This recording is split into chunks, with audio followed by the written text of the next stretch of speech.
법에 어긋나지 않으면, 아니 걸리지만 않으면 죄를 죄로 여기지 않았기에 환경과 여건에 따라 필요하다 여겨지면 언제든지 죄를 허용하는 삶을 살았습니다. 어린 시절엔 의리라는 명목으로 친구들과 어울려 다니며 싸움질을 하거나 훔치고 빼앗는 일들을 서슴지 않았고, 크고 작은 사건들은 친구들 사이에서 영웅이나 된 듯이 나의 삐뚤어진 영웅심을 더욱 부추겼습니다.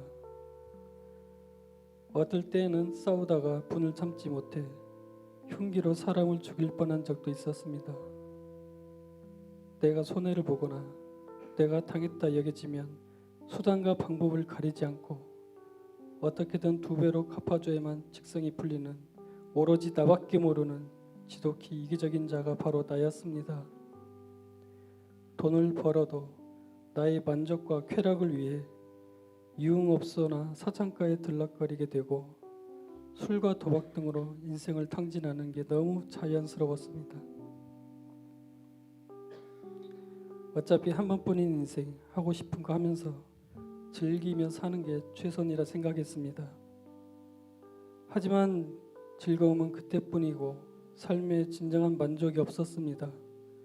무엇보다 삶의 목적도 없이 살아간다는 것이 가장 비참했습니다.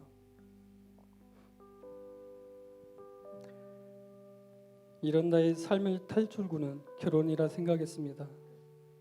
결혼을 하고 가정을 이루면 삶의 목표도 생기고 삶의 질이나 가치가 변할 것으로 기대했습니다.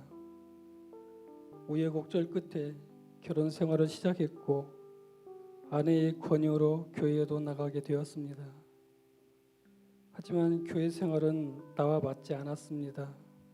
기쁘지 않은데 기쁜 척하며 반갑지 않은데 반가운 척해야 하는 가면놀이를 강요받는 듯 했습니다. 그래서 이런저런 핑계를 대며 특히 직장 핑계로 교회를 안 나가게 됐습니다. 그리고 나의 결혼에 대한 환상도 그리 오래가지 않았습니다. 누군가를 사랑하면서 서로의 허물까지도 이해하고 참으며 살아간다는 것이 너무나 힘들었고, 누군가의 간섭과 통제를 받는 것은 더욱 싫었습니다. 그러다 보니 싸움이 잦아지고 술로 매일매일을 나를 위로하며 살았습니다. 서로에게 상처만 주고 하나의 가정에서 각기 서로 다른 삶을 살고 있었습니다. 가정에서 얻지 못하는 만족을 다른 데서 찾다 보니 나는 술과 음란물, 온라인 게임 중독자, 아내는 아내대로 아예 알코올 중독자가 되어가고 있었습니다. 하루하루 지쳐가고 절망이었습니다. 이젠 뉴스에서나 볼 수 있었던 가정폭력은 더 이상 남의 얘기가 아니었습니다. 아내를 죽이려고 한 적도 있었습니다. 내 인생을 망가진 건 아내 때문이라고 생각했기 때문입니다. 나의 결혼 생활은 막장을 향하고 있었고 더 이상 이 세상에 살고 싶은 마음도 없고 살 이유도 없었습니다. 난 인생의 실패자, 나고자. 술을 마시면 그 생각이 더해져 죽고 싶은 생각이 더욱 커져만 갔습니다. 그렇게 인생의 마지막 끝이 보일 그때에 목사님의 끈질긴 전도로 아내가 중단했던 교회를 다시 다니기 시작하더니 술을 끊은 듯 보였습니다. 아내가 원래 끈기가 없는 사람이라 얼마 가지 않아 다시 알코올 중독 증세가 나타날 것이라고 여겼습니다. 아니나 다를까 예전처럼 다시 술을 마시기 시작하는 것이었습니다. 그럼 그렇지. 그때 나는 확실히 깨닫게 되었습니다. 아, 예수님은 없구나. 사람 하나 못 바꾸는 예수님은 정말 성경 속에 있는 소설에 지나지 않는다고 결론을 단단히 내렸습니다. 하지만 계속 교회에 다니는 아내는 넘어지고 일어서기를 반복하더니 어느 선교단체에서 주최하는 복음 집회에 다녀온 후로는 완전히 변하기 시작했습니다. 그리고 이번엔 꽤 오래가는 것이었습니다. 하지만 여전히 내 마음은 아내에 대해서도 또 하나님에 대해서도 굳게 닫혀 있었습니다.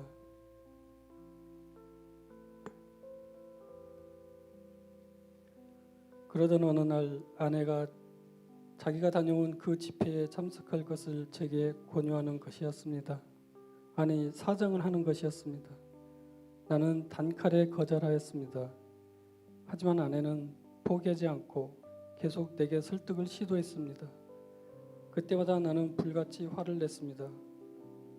알코올에 빠졌다가 겨우 헤어나오더니 이젠 종교에 빠져 미쳤구나. 그 복음 집회에 참석하는 문제로 아내는 3일 동안 방 안에서 금식 기도를 하고 나는 3일 동안 금식하며 온라인 게임을 하였습니다. 금식 4일째 되던 날 아내의 기도하는 소리가 너무 듣기 싫어 그 나머지 어쩔 수 없어 그 복음 집회에 참석하겠다고 약속하였습니다. 단 조건을 붙였습니다. 1시간만 참석하고 돌아오는 걸로. 그 집회 장소에 도착해 보니 웬걸 거기는 내가 가서는 안 되는 장소였습니다.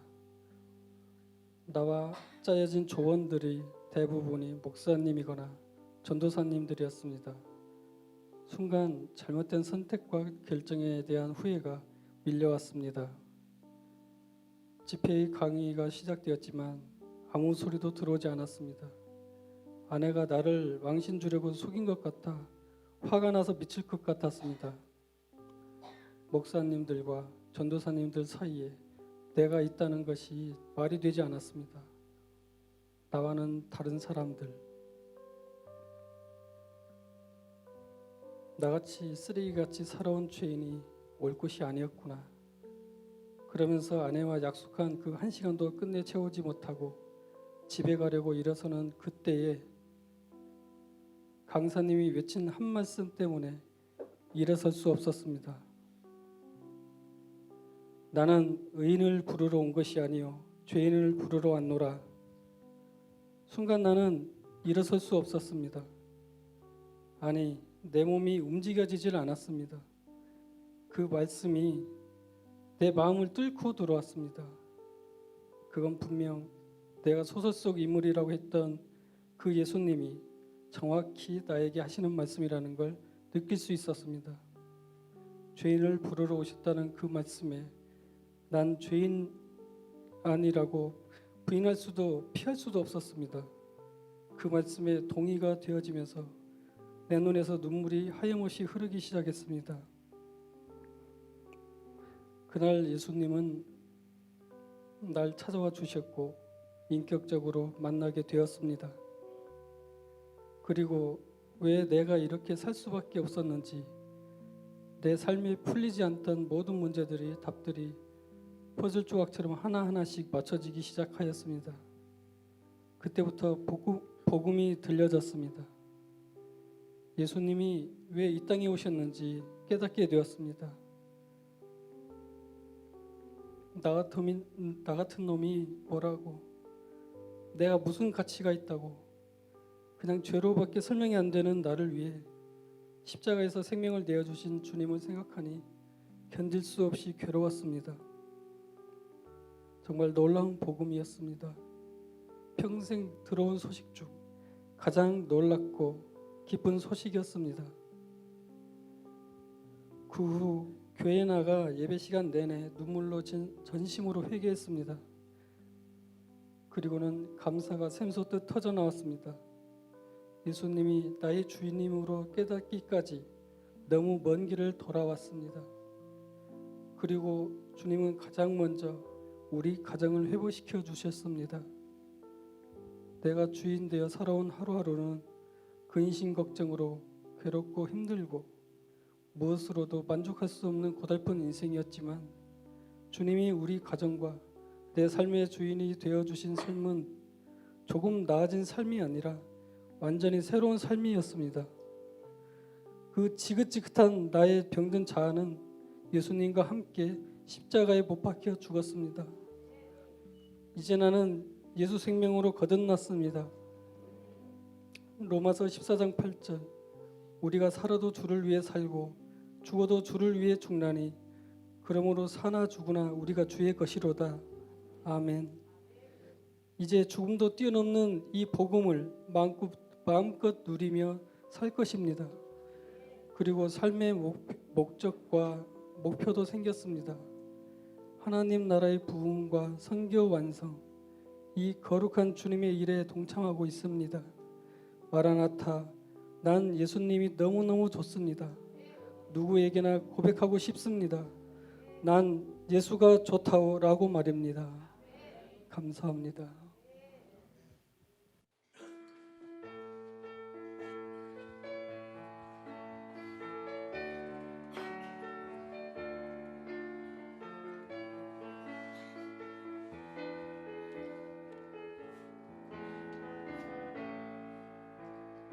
많은 사람들 참된 진리를 모른 채 주님 곁을 떠나갔지만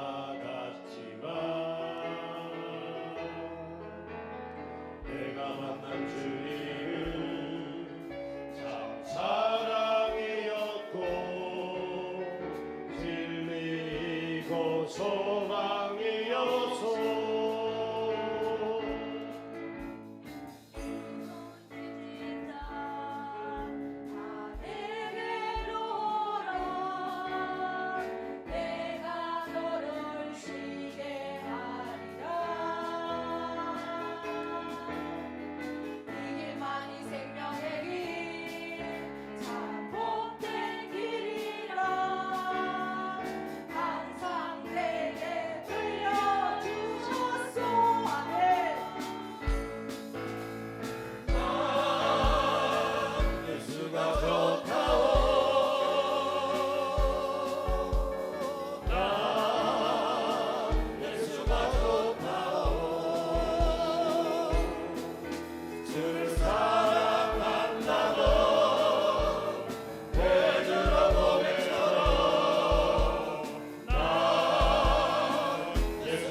행복을 찾거든 예수님을